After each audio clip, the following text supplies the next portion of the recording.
Ya, dolar kembali mengalami penguatan setelah kembali aktif dari libur hari buruh. Dan kali ini kita akan melihat potensinya apakah dia akan melanjutkan kenaikan tersebut atau kembali mengalami penurunan. Satu sisi, China dan Jepang ternyata bereaksi. Kita akan lihat ulasan berikut ini. Ya, data ekonomi minggu ini kembali akan tertuju kepada data Amerika setelah kemarin kelihatannya datanya tidak terlalu menggigit. Tapi kita akan lihat ISM Non-Manufacturing PMI atau yang dikenal juga dengan ISM Service PMI nanti malam akan dirilis. Dan apakah hasilnya akan bagus atau tidak, semua akan tertuju kepada data nanti malam. Tapi sebelum itu, sore hari kita akan lihat juga Construction PMI dari Inggris yang kemungkinan diperkirakan akan sedikit mengalami katakanlah mungkin penurunan 50,5 dari 51,7. Kalau memang itu yang terjadi, kita kemungkinan akan berpotensi melihat 1.2500 ditembus dan sepertinya pound sterling masih cukup berat untuk mengalami kenaikan. Satu sisi, mereka memang berharap bahwa BOE tetap mengalami ataupun melakukan kenaikan suku bunga. Tapi kelihatannya data-data ekonomi cenderung kurang mendukung untuk melakukan hal tersebut, bahkan semakin mengkhawatirkan. Nah, kalau ternyata data ekonomi nanti malam atau nanti sore lebih tepatnya untuk Inggris mengalami penguatan atau relatif lebih tinggi daripada ekspektasi, of course kita bisa harapkan pound sterling setidaknya ada nafas ataupun rebound terlebih dulu. Tapi hati-hati karena nanti malam terutama adalah ISM Non-Manufacturing PMI atau ISM Service PMI dari Amerika. Oke, data diharapkan turun tipis 52,5 dari sebelumnya 52,7. Tentunya ini akan menjadikan indikasi yang sangat sempurna apakah dolar nantinya akan lanjutkan penguatan seperti yang terjadi di 2 hari pertama atau mungkin saja kita akan melihat pembalikannya. Of course, yang diperlukan adalah weak data, karena kalau misalkan datanya melemah atau rilis di bawah ekspektasi, maka kita akan lihat dolarnya akan kecenderungan melemah, dan itu berarti retrace dari penguatan kemarin. Sementara kalau misalkan datanya di atas ekspektasi, tentunya ini akan mengakibatkan dolar semakin berjaya, dan juga tekanan untuk emas ataupun pasar saham kelihatannya semakin besar. Nah, kalau seperti itu, kita juga lihat upcoming fokus adalah terkait dengan dua hal. Di sini kita melihat aksi mogok yang akan tertuju di sektor otomotif.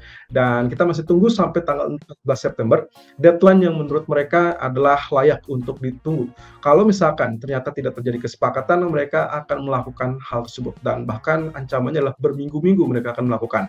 Tentunya dampaknya kemana? Datanya adalah kepada data PMI. Nah, untuk data malam ini, PMI Service kelihatannya belum akan terpengaruhi karena memang belum diperhitungkan di dalamnya. Nah, sementara yang juga lagi-lagi drama terkait dengan politik, yaitu terkait dengan government shutdown, ancaman penutupan dari roda pemerintahan Amerika. Yang kali ini kelihatannya sampai akhir bulan, kita punya deadline di tanggal 30 September. Kalau sampai tidak ada pendanaan, maka 1 Oktober adalah shutdown yang akan dilakukan. Dan sampai saat ini informasinya saya dapat bahwa mereka sudah mulai bersidang. Kita belum tahu apakah akan terjadi kejutan apa tidak. Tapi yang jelas, ya ini adalah drama yang berulang. Jadi kita mungkin sudah tahu hasil akhirnya adalah tetap pendanaan itu akan dilakukan. Nah, bagaimana kalau tidak? Ya, Anda sudah tahu konsekuensinya adalah dolar yang relatif menjadi incaran sebagai safe haven. Tapi kita keep dulu ini sampai ke akhir bulan. Dan kita akan tunggu perkembangan lebih lanjut sampai at least 1 atau 2 minggu ke depan. Satu sisi yang kita juga harus melihat apa yang menggerakkan pasar tadi malam adalah dua hal, yaitu terkait dengan kebijakan OPEC yang tetap mengusung pemangkasan produksi sampai akhir tahun, dan itu juga diperkuat dengan komitmen dari Rusia memangkas ataupun membatasi ekspor 300.000 barrel per hari sampai akhir tahun juga, dan Arab Saudi tentunya dengan tambahan pemangkasan sukarela 1 juta barrel per hari itu akan dilanjutkan sampai akhir tahun juga. Nah, hal tersebut tentunya memicu kenaikan harga minyak yang sampai saat ini sudah sempat menyentuh level 88 persis apa yang kita uraikan kemarin. Tapi hati-hati, kenaikan harga minyak ternyata juga menjadikan ancaman yang serius bahwa inflasi akan kemungkinan sulit untuk reda. Oke, ini adalah catatan penting untuk Fed. Salah satu kebijakan yang akan diusung nanti di bulan September adalah salah satunya mengamati terkait dengan kenaikan harga minyak ataupun bensin. Nah, lalu kemudian yang kedua adalah US Treasury Yield yang mengalami lonjakan kenaikan yang juga akhirnya memicu kepada penguatan US dollar. Dan sebagai hasil tentunya kita tahu USD Japanese Yen mengalami kenaikan 147, bahkan mendekati 148, kemudian USD Chinese Yuan juga melemah. Nah, sebagai respon dari posisi tersebut, ternyata Jepang kembali melakukan intervensi verbal. Seperti yang Anda lihat, USD Japanese Yen mengalami penurunan sampai level 147.00. Tapi apakah ini akan bertahan lama? Sepertinya tidak. Seperti biasa, intervensi verbal itu hanya terjadi terbatas. Nah, sementara yang sangat ditunggu oleh para pelaku pasar adalah apakah BOJ akan bertindak dalam hal ini adalah kebijakan moneter. Sepertinya juga tidak. Berarti kita tinggal menunggu apakah intervensi yang lebih kuat yang akan mendukung. Sepertinya juga tidak, karena Fed tentunya yang akan menjadi pemicu mereka. Nah, satu sisi dari Chinese Yuan, akhirnya pemerintah dalam hal ini melakukan aksi jual USD Japanese atau USD Chinese Yuan, sehingga akhirnya kita lihat dampaknya Hang Seng sempat mengalami penguatan ataupun kenaikan. Tapi lagi-lagi, intervensi seperti ini kelihatannya hanya bersifat sementara karena semua masih tetap lebih mendukung kepada stimulus fiskal dari pemerintah China. Kita tinggal tunggu saja, apakah China masih kuat untuk menahan kerapuhan ekonomi Amerika.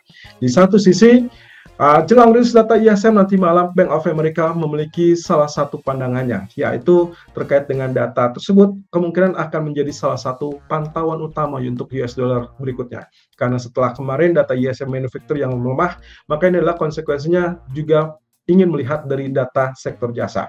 Nah, hal ini dikaitkan dengan adanya koneksivitas antara sektor jasa, kemudian pasar tenaga kerja, dan juga nantinya kekakuan inflasi yang berujung kepada kebijakan suku bunga. Prospek suku bunganya apakah akan dilanjutkan kenaikan atau akan dihentikan. Nah, kemudian pelemahan di sektor jasa di negara China ataupun kawasan Eropa, lebih tepatnya, itu akan menjadi pembanding. Kalau memang data ISM Service PMI untuk Amerika ini dirilis lebih rendah, atau bahkan katakanlah sesuai dengan apa yang diharapkan, maka kemungkinan itulah tren global, di mana sektor jasa mengalami pelemahan. Tentunya ini akan menjadi catatan khusus bahwa PMI service akan menjadi gangguan utama. Dan dampaknya dolar akan mengalami tekanan turun. Satu sisi, kalau ISM service-nya tetap kuat atau katakanlah di atas ekspektasi atau bahkan di atas 52,7, ya mungkin kita akan melihat kelanjutan dari story yang terjadi dalam 2 hari terakhir, yaitu penguatan US dollar akan berlanjut. Nah, kita tinggal tunggu data ISM nanti malam. Satu sisi yang harus juga bahwa road to FOMC 19-20 September masih punya satu data ekonomi penting lagi, inflasi CPI yang akan dirilis tanggal 13 September. Yang akan kita ajukan adalah terkait dengan apa yang disampaikan oleh Loretta Mester, salah satu pembuat kebijakan di FOMC. Dia mengatakan masih cukup banyak waktu untuk Fed menilai dari beberapa data yang akan hadir selama 1 atau 2 minggu ke depan. So, kita tinggal tunggu saja. Apakah Fed dalam hal ini berfokus untuk menekan inflasi dan akhirnya harus menghentikan laju kenaikan, atau mereka akan tetap dengan menggulirkan laju kenaikan tersebut karena dengan pertimbangan salah satunya adalah kenaikan harga minyak dunia. Besar kemungkinan ISM Service PMI nanti malam akan menjadi pemicu ataupun trigger bagi US dollar berikutnya. Kita tinggal tunggu saja. So far, emas masih tetap aman di 1924 dan masih tetap stabil 1924-1928. Dan inilah zona support psikologis. Walaupun tadi pagi kami memberikan rekomendasi untuk melakukan sell, tapi hati-hati di malam hari karena kemungkinan bisa saja berubah. Dan kita akan cek di grafik berikutnya.